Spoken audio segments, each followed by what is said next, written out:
Plusieurs domaines sont accessibles et peuvent être utilisés avec cet outil, puisque c'est un outil. En particulier pour les managers, dans le but d'améliorer, on va dire, facilement leur communication avec leurs collaborateurs. Également pour les commerciaux, dans leur relation avec leurs clients. Et enfin, d'un point de vue personnel, pour améliorer sa communication avec les autres en général. Donc William Marston, en fait, c'est quelqu'un qui, entre autres, a inventé le détecteur des mensonges. Je ne sais pas si vous le saviez, mais c'est intéressant. C'est aussi lui qui a créé le personnage de Wonder Woman. Ah oui. Ouais.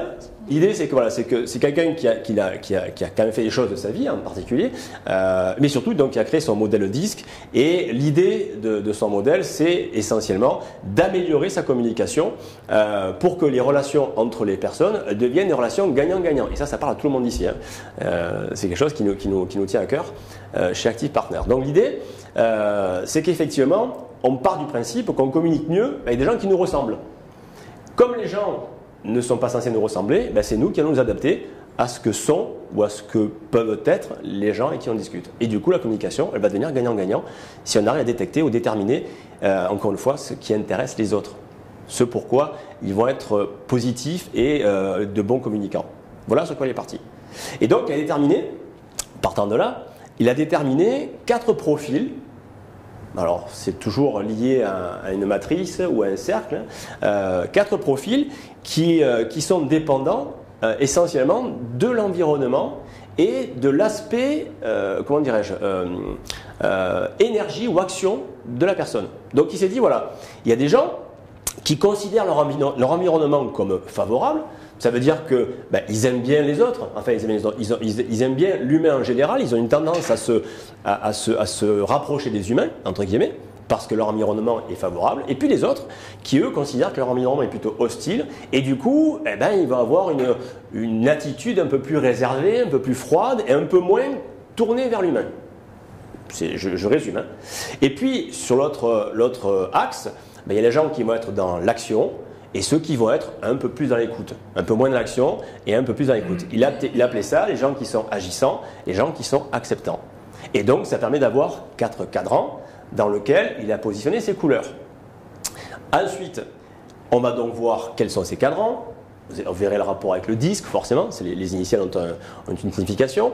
Et puis, on verra après quel est le comportement type de chacun des 4 cadrans. Qu'est-ce qu'ils font quand ils doivent prendre une décision? C'est intéressant. Alors, on passera rapidement dessus, mais ça permet de comprendre la position. Qu'est-ce qu'ils font quand on doit prendre une décision? Comment ils se comportent quand ils sont en période de stress ou quand ils ont... Enfin, vous verrez tout ça pour la plupart tout à l'heure, si on a le temps. Je continue. Toujours dans cette notion, il a donc déterminé, en fonction du carré dans lequel on se trouve, hein, on peut très bien être plutôt dans l'écoute, et être dans l'humain, entre guillemets, être dans l'humain et dans l'action, et du coup il a déterminé 4 profils. Le premier il l'a appelé dominant, le D du disque c'est la dominance, c'est le dominant, le I du disque c'est l'influent, le S c'est le stable, et le bleu c'est le conforme. Donc voilà les quatre profils qu'il a pu déterminer, et on va s'amuser à jouer avec ces 4 profils. Donc le dominant, l'influent, le stable et le conforme. Et donc pour résumer, on va voir ensemble comment se comporte ou quels sont les traits de personnalité, de comportement observables pour chacun des 4 cadrans. Donc le rouge, le dominant, pour faire, souvenez-vous, c'est quelqu'un qui est dans l'action et qui considère son environnement comme hostile. Donc lui, c'est quelqu'un qui va être très agissant. C'est quelqu'un qui va droit au but, c'est quelqu'un qui passe en force, qui a beaucoup d'énergie, c'est quelqu'un qui est dans le mouvement souvent. Et donc par rapport à ça, c'est quelqu'un qui affirme. Et il n'est pas dans l'écoute, hein, souvenez-vous, les côtés agissants. Donc il est beaucoup moins dans l'écoute qu'un vert ou un bleu. C'est quelqu'un qui parle beaucoup, c'est quelqu'un qui est vraiment beaucoup dans l'énergie. Quand il parle, quand il communique, il est vraiment dans l'énergie. C'est quelqu'un qui est toujours en mouvement. C'est pas forcément quelqu'un qui parle avec les mains. Hein. On verra que c'est plutôt jaune ça. Mais le rouge, il a du mal à rester en place quelque part.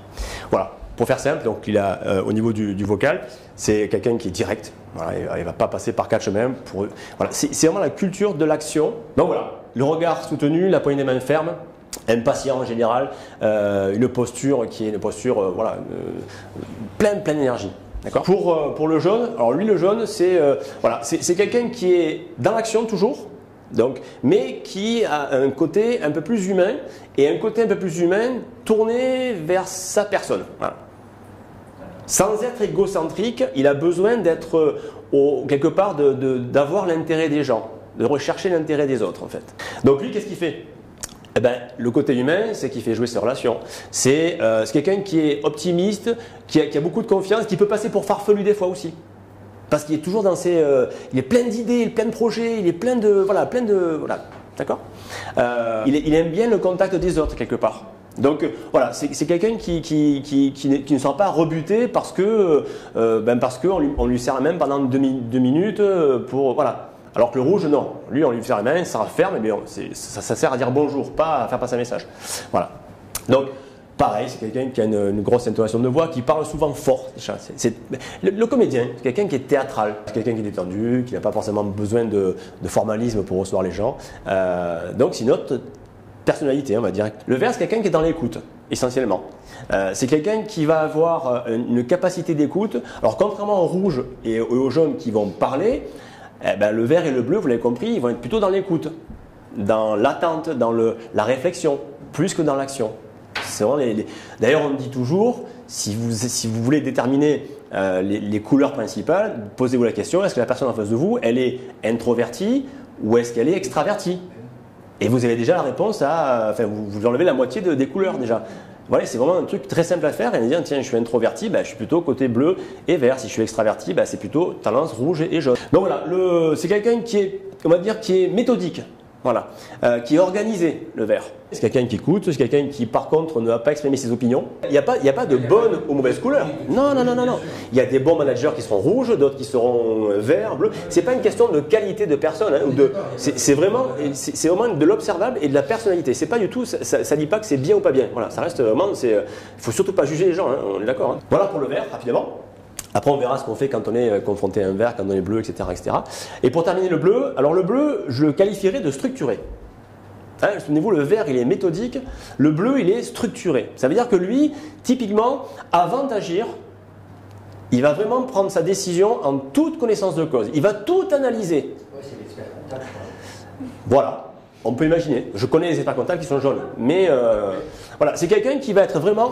très, mais vraiment alors, dans l'action, paradoxalement, mais qui pour agir va devoir analyser et vraiment structurer sa pensée. Le bleu, avant d'y aller, il va analyser. Voilà, il va vraiment prendre tous les éléments qui font que sa décision sera mûrement réfléchie. Donc pareil, communication de regard est irrégulière, la poignée de main, elle n'est pas molle, en général, elle est froide. Le rouge, il va vous casser la main, voilà. Le jaune, il va vous serrer la main un peu fort, mais il va mettre la seconde dessus. Ça vous arrive, ça vous regarder des gens comme ça, il vous serre la main, tiens, ça va. Ouais. Le vert, il va tendance à être un peu, voilà. Et le bleu, il va être entre les deux. C'est pas chaleureux. C'est pas une poignée de main qu'on peut imaginer. On serre la main, on se regarde dans les yeux, voilà. Il y a peut-être un regard un peu fuyant. Et du coup, on peut imaginer que c'est quelqu'un qui est froid, qui est distant, qui est fier des fois. Ce qui n'est pas forcément le cas, mais c'est un peu ce qu'on peut imaginer. Voilà, c'est quelqu'un qui a une posture décontrôlée, austère. Voilà, il est emballé dans le. Ah ouais, je vais les bip parce que sinon ça passe. Et donc, voilà, c'est un peu ce qu'on peut imaginer de quelqu'un qui correspond à ces couleurs-là. On continue sur des idées liées à ces couleurs. Donc là, on parle bien de qualité. Encore une fois, pour ancrer qu'il n'y a pas de bon ou de mauvaise couleur. Donc le rouge, il est efficace, directif, fonceur, décidé, direct, indépendant. Voilà, on peut l'imaginer. Le bleu, c'est quelqu'un qui est précis, rigoureux, prudent, structuré, réfléchi. Le vert, il est méthodique, il est doux, il est patient, il est à l'écoute, tolérant, quelqu'un sur qui on peut s'appuyer. Positif, sociable, loquace, enthousiaste, influent, inspiré pour le jaune. Vous comprenez pourquoi certains s'en servent pour faire du recrutement? Pour mettre la bonne personne à la bonne place, quelque part. Et du coup, c'est assez intéressant. Toujours pareil, dans l'observation, effectivement, lorsqu'on est en situation extrême, le rouge, il peut être en colère. Le jaune, il va faire le pitre, il est surexcité. Le vert, lui, il va, comment dirais-je, il va non pas se tétaniser, mais en tout cas, il ne va pas exprimer grand-chose. Et le bleu, lui, il a peur, lui. Dès qu'il y a quelque chose qui sort de son contexte, quand on dit qu'il a peur, c'est que ça va amener des réactions ensuite qui sont parfois, on va dire, démesurées.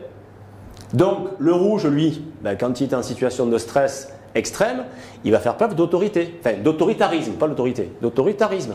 Et ça peut être très direct à sa façon. Le jaune, lui, ben, il va attaquer. Quand je dis attaquer, c'est qu'il va répondre à une attaque. Ou alors il va se défendre, mais en se mettant en avant, encore une fois. Lui, ben, il dit rien. Il n'en pense pas moins, hein, mais il dit rien.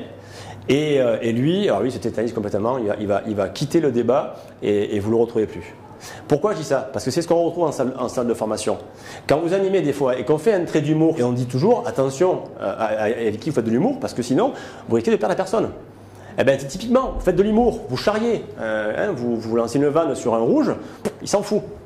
Lui, il est là pour le programme qu'on a vu. Donc, passe à la suite, vas-y, ta vanne, elle est super, elle m'a fait rigoler, mais terminé, ça s'arrête là.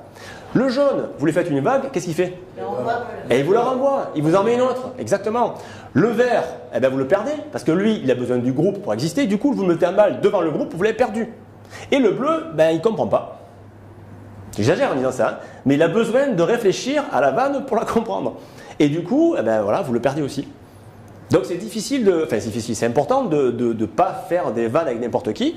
Pour terminer sur ces notions de salle de formation, vous vous rendez compte très souvent que sur les côtés, vous aurez des verts et des bleus.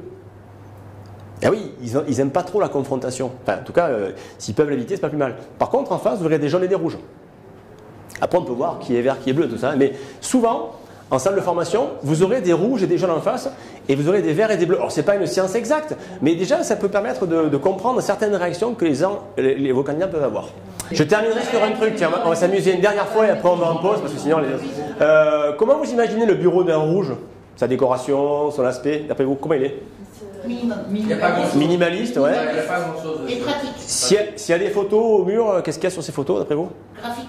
Du sport. Ouais. Ses objectifs. Oui. Ouais, les courbes. Ou des personnalités qui sont ses modèles. Ouais, tout à fait. Ouais, ses objectifs. Le jaune, il est comment ton bureau? C'est pas déjà un. Ah oui, mais aussi. C'est succès. C'est succès. Ça veut dire que s'il met par exemple des photos de personnalités, il va être avec. Ouais, le mur de Lego. Alors que le rouge, il mettra que la personnalité. Il mettra Gandhi, tout ça, alors que lui, il se mettra en photo sur Gandhi, même s'il est mort. Le mur de Lego aussi. Il mettra ses coups, il mettra ses succès en fait. Le vert, comment il est son bureau? Des photos rangées. Oui, de qui? De De la famille, bien sûr. Famille et amis, ouais.